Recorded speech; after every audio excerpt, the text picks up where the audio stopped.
Hello అండి, అందరికీ good morning. ఇది వచ్చేసి మార్నింగ్ అనమాట. ఇంకా లేచి ఇంకా కసువంతా చిమ్మేశాను, అంటే నూకేశాను అనమాట. నూకేసి ఇంక బయట అయితే ఇంకా నీళ్ళు అనేది వేసేసి ముగ్గు అయితే పెట్టేసుకుందామని బయటకైతే వచ్చాను.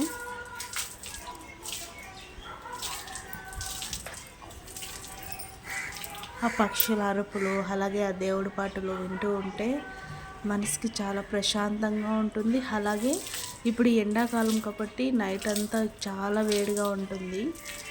మార్నింగు ఈ కొద్దిసేపు అయితే ఇలా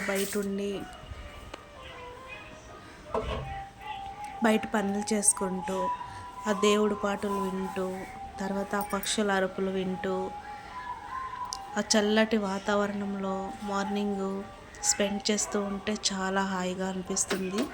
ఒక 7 వరకు అలా బాగుంటుందండి. తర్వాత ఎండ అయితే వచ్చేస్తుంది, బయట ఉండబుద్ధి కాదనమాట. 5:30కి అలా లేస్తాను నేను.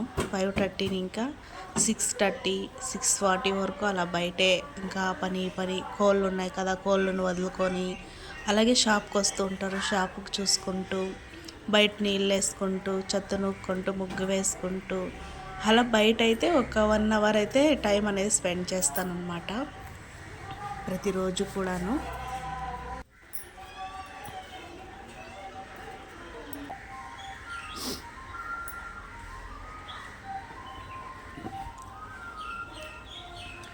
ఇంకా అలాగే వర్షం పడింది ఒక 2 డేస్ ఇంకా. అయితే ముగ్గుపిండి అంతా ఇంకా వర్షం పడడంతో ముగ్గుపిండి అయితే అంతా తడిచిపోయిందనమాట. బయట పెట్టి మర్చిపోయాను, దానికి క్యాప్ వేయలేదనమాట బాక్స్కి, అంతా తడిచిపోయింది. చూశాను, ఇంక సరేలే అనేసి ఇంకా అంతా ఒక సంచిలోకి వేసేసి ఎండకైతే పెట్టేశాను అనమాట. ఎండ కాస్తూ ఉంది. ఇంక ఇప్పుడైతే ఇంట్లో బియ్యపిండి ఉండే, ఇంకా తీసుకొని వచ్చి ముగ్గు అయితే వేసుకుంటూ ఉన్నాను. ముగ్గు పిండిలో వేసినంత నీట్గా అయితే మనకి బియ్యపిండితో అయితే రాదండి. ఎందుకంటే మనం నున్నగా ఆడిచ్చేసి ఉంటాం కదా, అసలు ముగ్గు వేయడానికి సరిగ్గా రాదు, చెల్లిపోతూ ఉంటుంది, జారిపోతూ ఉంటుంది.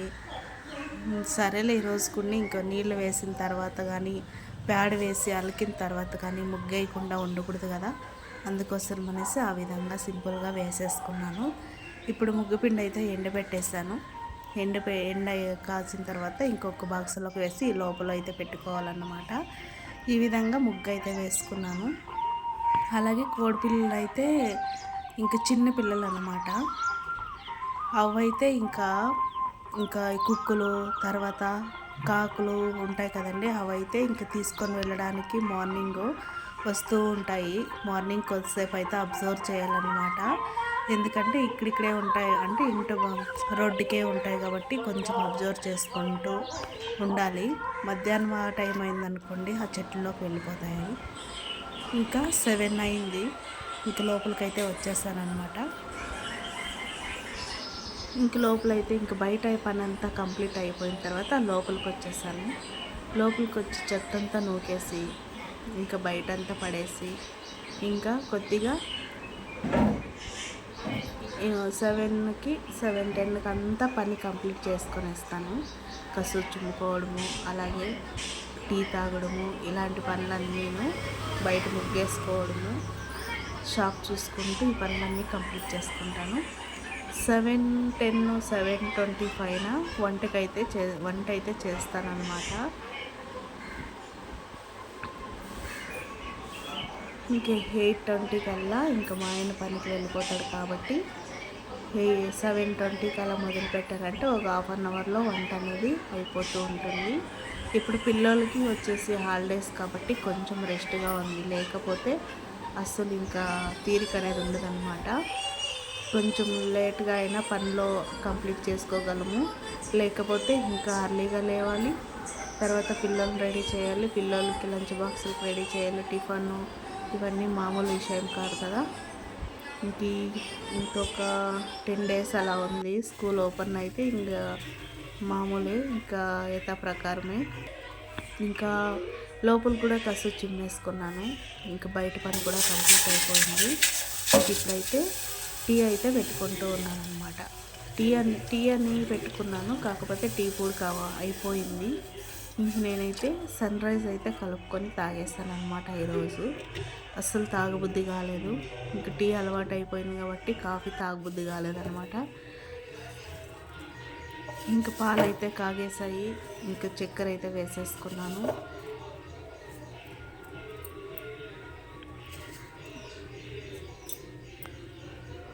సన్ రైజ్ గ్లాసుల్లోకి వేసేసి ఇలా అయితే వడగొట్టుకున్నాను అనమాట.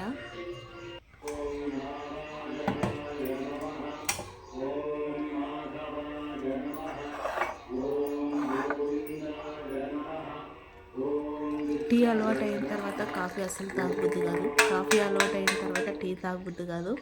ఏది మనకి ఎలా అలవాటు చేసుకుంటే అలా అనమాట. ఇక్కడైతే నేను ఇంకైతే వడగొట్టేసుకున్నాను. ఇంకొకసారి అయితే ఇంకా కలబెట్టుకొనేసి కాఫీ తాగేయడమే అనమాట.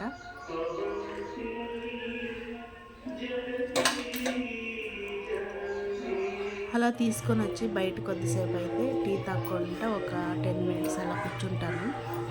బయట బాగుంటుందన్నమాట వాతావరణము. అంతలోపలే షాప్కి వచ్చారు. షాప్కి వెళ్ళి ఇచ్చేసి నా పనులు నేను చేస్తున్నాను. ఇదండి మార్నింగ్ బ్లాగు. మీకు నచ్చితే లైక్ చేయండి, అలాగే షేర్ చేయండి.